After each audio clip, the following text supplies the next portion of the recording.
மகாபெரிவாழனும் ஸ்ரீ லலிதார விசேஷ கிருஷ்ணநாமத்தில் பக்திவதிகள் நம்பிக்கையின் நாமங்களாகச் சொல்லிக்கொண்டு ராஜ்ய பரிபாலனம் செய்பவளாக அவளை அஜ்வ நிர்முக்தா என்று சொன்னார்கள். அடுத்ததாக இந்த ஜீவன்கள் அவளிடம் எப்படி பக்தி செய்ய வேண்டும், அப்படி பக்தி செய்தால் அவள் நமக்கு எப்படி அனுகிரகம் செய்வாள் என்று சொல்வதற்காக 2 நாமாக்கள்.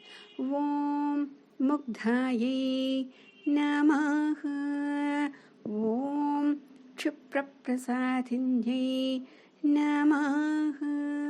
இப்போ இந்த முக்தா அப்படின்னு சொல்லும் பொழுது இந்த சமஸ்கிருத பதத்திற்கு நிறைய பொருள் இருக்கும் அப்படின்னு சொல்லுவாங்க. அத்தனை பொருள்களை சேர்த்தால் நம் கண் முன்னாடி யார் நிற்கிறார்களோ அதுதான் அவள் அப்படின்னு சொல்லுவாங்க. அப்படி என்ன பொருள் அப்படின்னா, ரொம்ப வெகுளித்தனமாக இருப்பது, கள்ளம் கபடம் இல்லாதவளாக, அடுத்தது மிகவும் வசீகரிக்கக்கூடிய அழகு, அடுத்தது மிகவும் மிருதுவானவளாக, அடுத்தது யௌவனமானவளாக.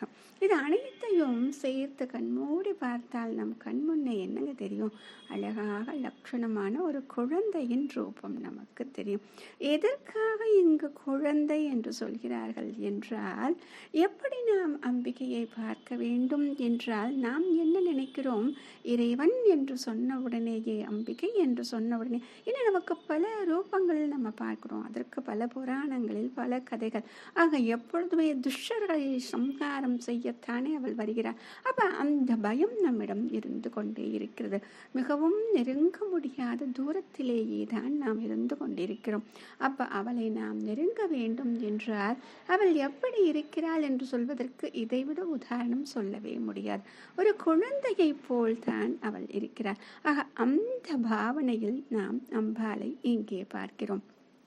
ராஜ்ய நிர்வாகம் செய்து கொண்டு கர்ப்பிதா கம்பீரா என்று எப்படி இருந்தாலும் அவளை அண்டி செல்லக்கூடிய பக்தனுக்கு அவள் எப்படி இருப்பாள் என்றால், கள்ளம் கபடம் இல்லாமல் அருள் செய்பவளாக இருப்பாள். பாலாவாக அனுகிரகம் செய்பவளாக அவள் இருக்கிறாள். இப்போ ஒவ்வொன்றா பார்த்தோம் அப்படின்னா, கள்ளம் கபடம் இல்லாத ரொம்ப வெகுளித்தனம் அப்படின்னா நம்ம எத்தனை குறைகள் செய்கிறோம், அவளை அத்தனை நிந்தனை செய்கிறோம்.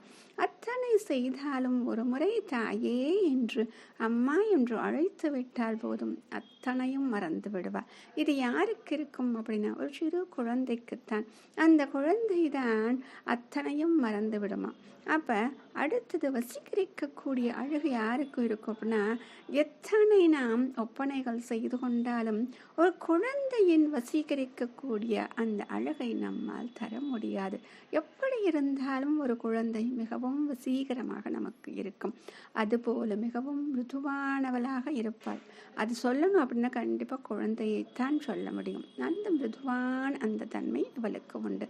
அடுத்தது யௌவனமானவளாக, இந்த குழந்தை யௌவனமாக இருக்கும் பொழுது எப்படி இருக்கும் என்றால் அவள் அப்படித்தான் இருக்கிறாள். இது அத்தனையும் செய்து பார்க்கும் பொழுது இவளுடைய ரூபம் அங்கே சரியாக பொருந்துகிறது. அப்படி இவளை நாம் நெருங்கும் பொழுது கேட்பதை கொடுப்பவளாக இருக்கிறாள். எப்படி அப்படின்னா, ஒரு குழந்தை தன் கையில் வைத்திருப்பதை நாம் கேட்டவுடனேயே கொடுத்து விடுமா. அதுபோல்தான் இவள் தாயே அப்படின்னு சொல்லிட்டு அவளை அம்மா என்று சொல்லி அழைத்து விட்டு நாம் என்ன கேட்கிறோமோ அதை அப்படியே கொடுப்பவளாக, கள்ளம் கபடம் இல்லாதவளாக இருக்கிறார். ஆனால் கோபம் அவளுக்கு வரும். எப்படின்னா, ஒரு குழந்தையின் கோபம் போலத்தான்.